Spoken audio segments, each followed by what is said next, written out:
د بابړې او د سفرخیلو علاقه ده. دلته کې کله نه چې لوکل ګورنمنټ ناظمان ختم شوي دي نو تر اوسه پورې نه د اسسټنټ ډایرکټر لوکل ګورنمنټ طرف نه د ټي مې طرف نه دلته د صفایي سلسله کې هیڅ قسم کوآپریشن نه کیږي او خلک په خپله صفایي کوي. ایون زه په خپله صفایي کوم یا بل ته سوال وکړم د محلو خلک په خپله صفایانې کوي.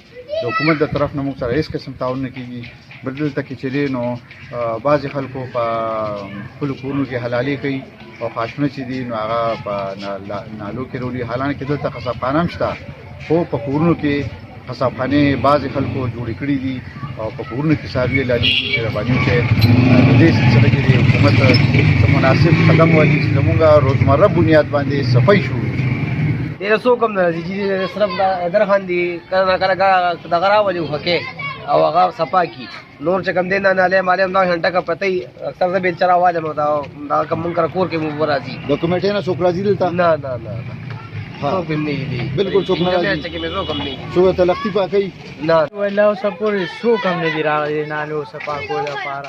بس اکثر خلک په خپله بېلچې راولي او صفا یې کوي. ګنې څوک پروا نه ساتي او نه راغلي څوک دي چې موږ دا ځای صفا کړو. دلته چې تاسو سفرخیلو کې ماشوم هم مړ شوي په لښتي کې؟ ماشومان هم پکې داري مړه شوي دي خو څوک هم دغه نه کوي. اختیار بس نشته چې موږ د نالې صفا کړو او راولو. کمیټې والا څوک هم نه راځي.